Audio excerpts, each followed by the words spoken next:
విద్యాశాఖ మంత్రిగా ఉన్న ముఖ్యమంత్రి రేవంత్ రెడ్డి ఫీజు బకాయిలపై పునరాలోచన చేయాలని ప్రభుత్వ సలహాదారు వి హనుమంతరావు విజ్ఞప్తి చేశారు.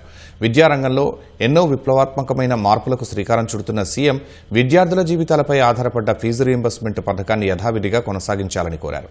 తక్షణమే 10,000 కోట్ల బకాయిలు విడుదల చేయాలని డిమాండ్ చేస్తూ తెలంగాణ విద్యార్థి జేఏసీ చైర్మన్ వేముల రామకృష్ణ ఆధ్వర్యంలో హైదరాబాద్ గన్ పార్క్ వద్ద నిరసన చేపట్టారు. పేద విద్యార్థులకు ఉన్నత విద్యను దూరం చేయవద్దని, ఫీజు రీయింబర్స్మెంట్ ఎత్తివేసే కుట్ర మానుకుని తక్షణమే బకాయిలు విడుదల చేయాలని మాజీ మంత్రి శ్రీనివాస్ గౌడ్ డిమాండ్ చేశారు.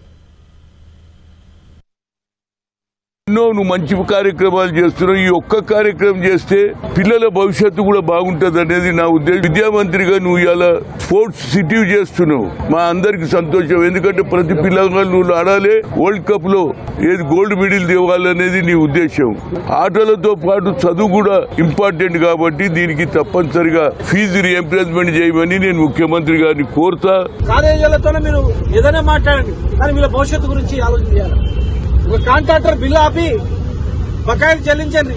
తెలంగాణ దోసుకపోయేటలో ఆపి ఒక 10 రోజులు వసూలు చేసిన పన్ను కడితే వీళ్ళకి వచ్చి వీళ్ళ జీవితాలు బాగుపడతాయి. బకాయిలు కట్టరు, కొత్త జీవో తెచ్చారు. రెవెన్యూ రికవరీ యాక్ట్ అంట. వీళ్ళ అకౌంట్ లో వేస్తారు. వీళ్ళు ఏదైనా ఎడ్యుకేషన్ లోన్ తెచ్చుకుని ఉంటారు, కట్టలేకపోయినా ఆ అకౌంట్ నుంచి వెళ్ళిపోతాయి. మరి కట్టకపోతే వీళ్ళకి తీసుకొని జైల్లో పెడతారా? విద్యార్థులు తల్లిదండ్రులు అంటే మీరు భయపెట్టించేటట్లు మీరు చేసేది లేదు, చేసేది లేదు. ఇలా భయపెట్టించేటట్టు కొత్త జీవోలు తేవడం, స్టేజ్ తీసుకురావడం ఇవన్నీ జరుగుతూ ఉంది. పద్ధతి కాదు. రాబోయే రోజులలో శ్రీనన్న గారి నేతృత్వంలో కొన్ని లక్షలాది మందితో ఎట్లయితే తెలంగాణ ఉద్యమం చేసినామో సేమ్ తెలంగాణ ఉద్యమం రిపీట్ అవుతుందని చెప్పి రాష్ట్ర ముఖ్యమంత్రి గారికి హెచ్చరిస్తా ఉన్నాం.